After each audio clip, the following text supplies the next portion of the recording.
जो नाम के एक लड़के की तरह एक गांव में अर्जुन नाम का लड़का रहता था। अर्जुन पढ़ाई में तेज था, बुद्धिमान था और हर कोई उसकी समझदारी की तारीफ करता था। पर उसकी एक बड़ी कमजोरी थी, वो समय का सही उपयोग नहीं करता था। अर्जुन ज्यादातर समय दोस्तों के साथ घूमने, मोबाइल पर गेम खेलने और बेकार की बातों में बिताता था।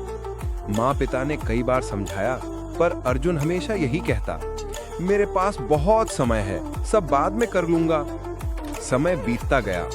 वार्षिक परीक्षा के नतीजे आए तो अर्जुन के नंबर बहुत कम थे। टीचर जो उसकी हमेशा प्रशंसा करते थे, अब निराश थे। कुछ दोस्त भी उससे दूरी बनाने लगे। घर पहुंचकर जब अर्जुन ने रिपोर्ट कार्ड माता पिता को दिया तो वह स्वयं भी टूट गया। उसे समझ ही नहीं आया कि जहां वह अच्छा छात्र था, वहीं इतना पीछे कैसे रह गया। उस रात वह उदास होकर अपने दादाजी के पास गया। दादाजी गांव के सबसे समझदार और सम्मानित बुजुर्ग थे। अर्जुन ने सब कुछ बताया और बोला, दादाजी, मैं समझ नहीं पा रहा कि मैं असफल कैसे हो गया। दादाजी मुस्कुराए और बोले, बेटा, समस्या ये नहीं कि तुम कमजोर हो, समस्या ये है कि तुमने समय को हल्की में लिया। समय सबसे कीमती है, इसे संभालो तो सफलता देता है, बर्बाद करो तो पीछे खींच लेता है।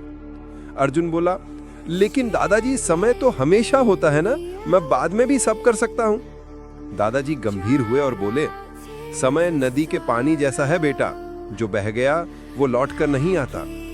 फिर उन्होंने एक कहानी सुनाई। बहुत समय पहले विक्रम नाम का एक धनवान राजा था। सब कुछ था उसके पास, पर वह समय बर्बाद करता था। देर से उठता, काम टालता और मित्रों के साथ ही समय खो देता। एक दिन एक साधु दरबार में आया और बोला, राजन, आप अपनी सबसे कीमती चीज समय बर्बाद कर रहे हैं। यदि इसे नहीं समझा तो एक दिन पछताओगे। पर राजा हंसकर बोला, मेरे पास बहुत समय है, जब चाहूंगा तब सुधार कर लूंगा। वर्ष बीत गए, राजा बूढ़ा हुआ, स्वास्थ्य बिगड़ गया, राज्य कमजोर पड़ गया, प्रजा भी नाराज होने लगी। तब राजा को साधु की बात समझ आई। वह साधु को खोजता रहा, पर तब तक बहुत देर हो चुकी थी।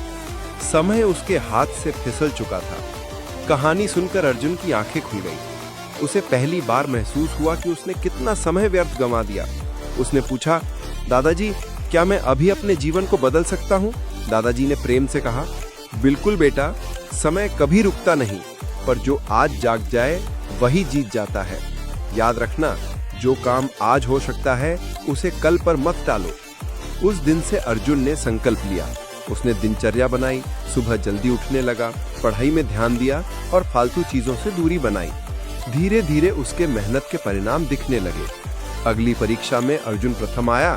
समय का महत्व समझकर वह आगे बढ़ता गया, सफल बना और अपनी जीवन शैली से सबको प्रेरित करने लगा।